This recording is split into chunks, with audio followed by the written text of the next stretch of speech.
अजी सुनती हो? सुनी तो रही हूँ इतने साल से। अरे यार तुम तो हमेशा। हमेशा क्या?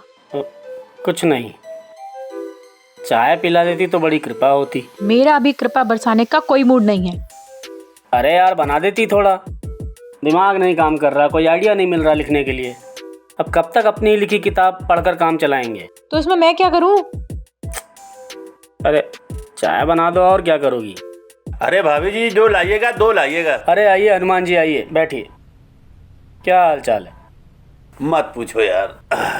ठीक है, जैसी आपकी मर्जी। अरे यार तुम बैंककार लोग ना, हर बात में तो बैंक ठेल देते हो। अरे तो यही तो काम ही है हमारा। खैर, आपके मुचड़े हुए कॉलर जैसी शक्ल बता रही है कि मामला कुछ गंभीर है। हाँ यार, क्या डालो? राम सिंह आया हुआ है 1 महीने की छुट्टी लेकर। अच्छा, हाँ हाँ हाँ, कल मुझे बाजार में दिखा तो था। दूर से देखा था, किसी रिक्शे वाले का कॉलर पकड़ के झंझोड़ रहा था। तभी तो मुझे पहचानने में संदेह हुआ। मैंने बोला यार राम सिंह ऐसा थोड़े ना करेगा, वो तो कितना सभ्य और सुशील लड़का है। सभ्य और सुशील है नहीं था, जब से पुलिस में भर्ती हो गया है ना, महा उजड़ हो गया है। अच्छा, और इस बदलाव की वजह? देखो, मुझको लगता है राम सिंह वर्दी के रौब में पगला गया है। घंटों कमरे में बंद करके गालियां बकता रहता है। घर में जो बाप दादाओं और महापुरुषों की तस्वीरें लगी हुई हैं, उनको देख कर धारा प्रवाह गाली बकता रहता है, गंदी गंदी गालियां।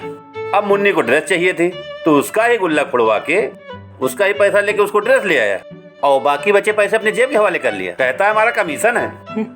हद है यार। कल रात मेरे कमरे में गाजे की पुड़िया फेंक गया, और सुबह उठकर तलाशी लेकर के गाजा बरामद किया और मुझे गिरफ्तार कर लिया। क्या बात कर रहे हैं?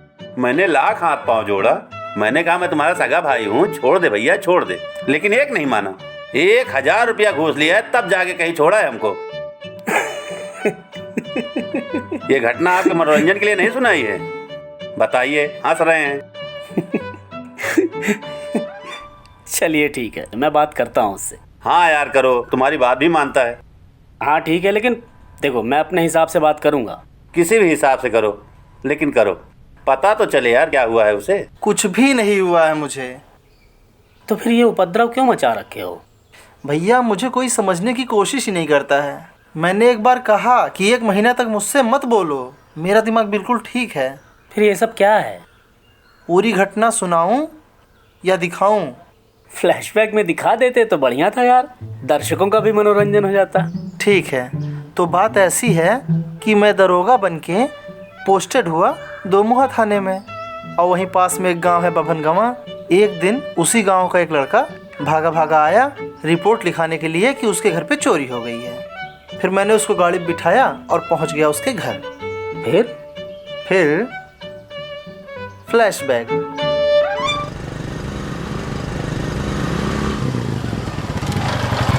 अरे साहब आ गए, बीड़ी फेंक बे।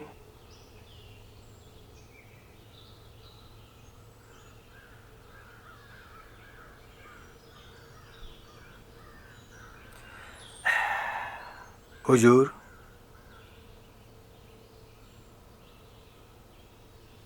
हाँ, तो बाबा आपका क्या नाम है? बाबा आप ही घर में चोरी हुई है ना? हुजूर, हमसे कुछ पूछ रहे हैं? हाँ बाबा, आप ही से पूछ रहे हैं। पर साहब, हमारा नाम तो ऐसाले बुड्ढे है, बाबा तो हम है ही नहीं। हैं? अच्छा, चोरी कब हुई?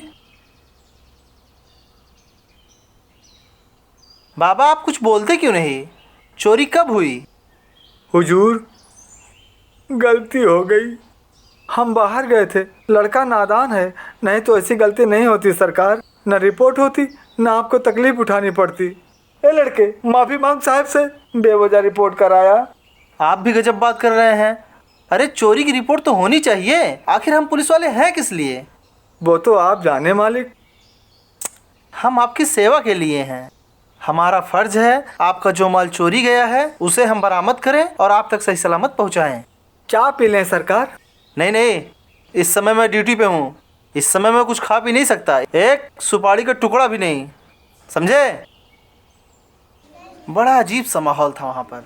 मेरी हर बात पे वो लोग चौंक पड़ते और एक दूसरे से कानाफूसी करते। फिर बाबा आप बेधड़क होके बताइए, किसी से आपको डरने की जरूरत नहीं है। जिसके ऊपर आपको शक हो उसका नाम बताइए, हम कार्रवाई करेंगे उसके ऊपर, ठीक है? और आप खड़े क्यों हैं?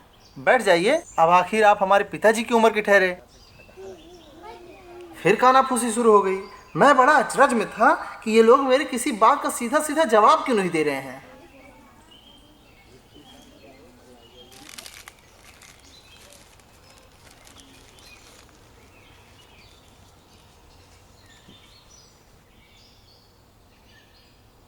हुजूर, गलती तो हुई है, लड़का नादान है। मैं होता तो ऐसी गलती ना होती सरकार। मैं जानता हूँ सरकार की रिपोर्ट लिखाने से आपको खामखा तकलीफ उठानी पड़ती है, काम में हरज होता है। और ये भी जानता हूँ सरकार की रिपोर्ट करने का हर्जाना देना पड़ता है। ये 50-60 रुपए हैं सरकार, ले लीजिए और लड़के को माफ़ कर दीजिए। माफ़ी मांग साहब से। अरे हटो बेटा, आप लोग पता नहीं क्या कर रहे हैं, मेरे तो कुछ समझ में नहीं आ रहा है। आखिर मैं ये पैसा क्यों लूँगा? मुझे मेरे काम की तनख्वाह मिलती है और मैं एक पैसा भी लेना गुनाह समझता हूँ।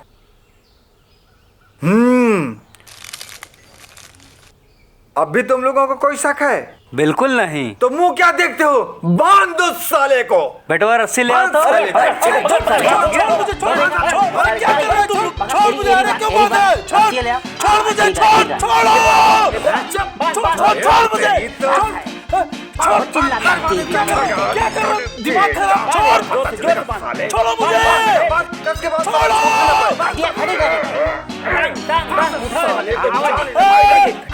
चल जाएगा अभी आ रहे हैं तुम्हारे बाप। ए भैया तनी रुमाल दे दे तो।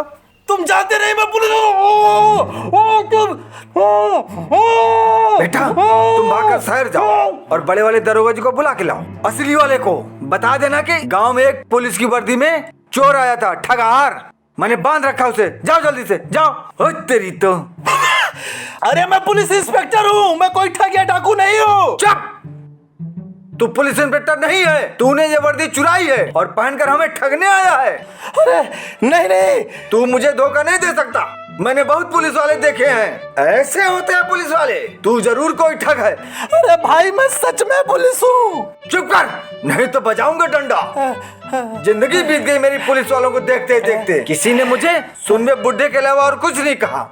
मुझे तो तभी शक हो गया था जब तूने बड़े आदर से बाबा कहा था। पैसे भी नहीं लिए, फिर तूने चाय भी नहीं पी। ऐसा कौन पुलिस वाला करता है? हमने आज तक जितनी बार रिपोर्ट की है, पुलिस वाले हर बार हर्जाना हम ही से वसूल करते हैं। और ये कह रहा है पैसे नहीं लूंगा, माल वापस दिलाऊंगा। अरे ऐसा अफसर देखा है किसी ने? और ये बंदूकिया कहाँ से ठिकवाए बे? अरे लोड दग जाएगा। चुप कर साले, मुंह बंद। बेटा वर्दी तो पहन ली पर स्वांग पूरा नहीं रच पाए, पकड़े गए। अब पता चलेगा जब असली पुलिस वाले आएंगे। लंबा अंदर जाओगे बेटा इस बार। भाई साहब मैं भूखा प्यासा पूरा दिन वहीं बंधा रहा, किसी ने एक गिलास पानी तक नहीं पूछा। हालत पस्त हो गई थी। फिर शाम ढलते ढलते 2 साथी पुलिस वाले आए। काबे बुड्ढे साले, क्यों दिमाग खराब किया है? कौन सा ठग पकड़ा हुआ तुम? ये रहा हुजूर, देख बे साले ठग। ऐसे होते हैं पुलिस वाले। और एक तू है कि बाबा बाबा कह रहा था। आओ देखते हैं कौन है। अबे साले बुड्ढे, ये किसको बांध के रखा है बेटे?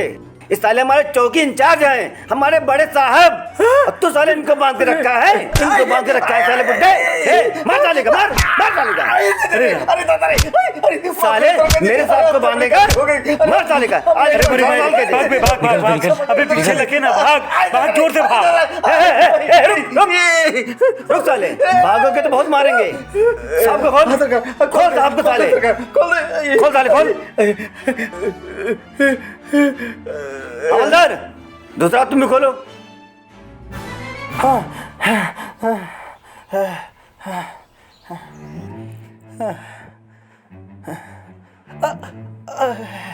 अरे साहब, अरे रुका, हम डॉक्टर साहब हो दिखा सारे हमारे साहब का चश्मा तोड़ डाए। कब बुढ़े साले, पैसा ला साले, चश्मा तोड़ दे साले, पैसा निकल। अबे सब लोग साले, प्रजापति रखो इसे। चले साहब चले। साले गंदी कर दिया। हाँ साहब। हाँ चलिए आप। प्रजापति जी साहब। साहब की गाड़ी लेके आना है। जी। आप प्रजापति जी साहब। इस साले बुढ़क भी लेके आओ। जी। चले साहब हमारे साथ चलिए आप। रुके साहब। बैठे साहब। भैया इस दुर्दशा के बाद मुझे एक बात तो समझ में आ गई कि असल में मेरी ट्रेनिंग अधूरी रह गई है। बिना ट्रेनिंग के लोग मुझे असली पुलिस वाला नहीं समझते थे, ठग समझने लग गए थे। फिर मैंने 1 महीने की छुट्टी ली और गांव चला आया सीधे। अब मैं सच्चा पुलिस वाला बनने का रोज अभ्यास करता हूँ। समझ गया। एक काम करो तुम, ये अपने घर वालों को तो दो बख्श, तुम्हें जो भी अभ्यास करना है मेरे ऊपर करो। ठीक है भैया, ठीक है।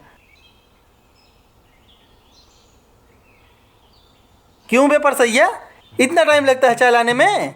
हैं साले, इतना टाइम लगा रहे हैं चाय लाने में? मारे 3 तमाचा, दिमाग सही हो जाएगा। चश्मा उस्मा गिर जाएगा नीचे। निकाल पैसा, निकाल पैसा, निकाल। अरे यार इतना ही बस तो... बस बस, यहाँ आओ। पैसा लेके चलेंगे। ऐसे चाय बनाई जाती है? चूतिया आदमी कहीं के, चाय बनाने चले हैं। और निकाल। इस जेब में क्या है? जेब में क्या है? कुछ नहीं है, अब टोस्ट खा ले। टोस्ट। हाँ खाओ खाओ, हम भी खा रहे हैं। रख रख रख नीचे रख। अरे साहब खाने दीजिए रख, साहब। कुछ अरे नहीं, प्लीज रख। साहब, साहब अरे प्लीज रख। साहब। प्लीज साहब, साहब।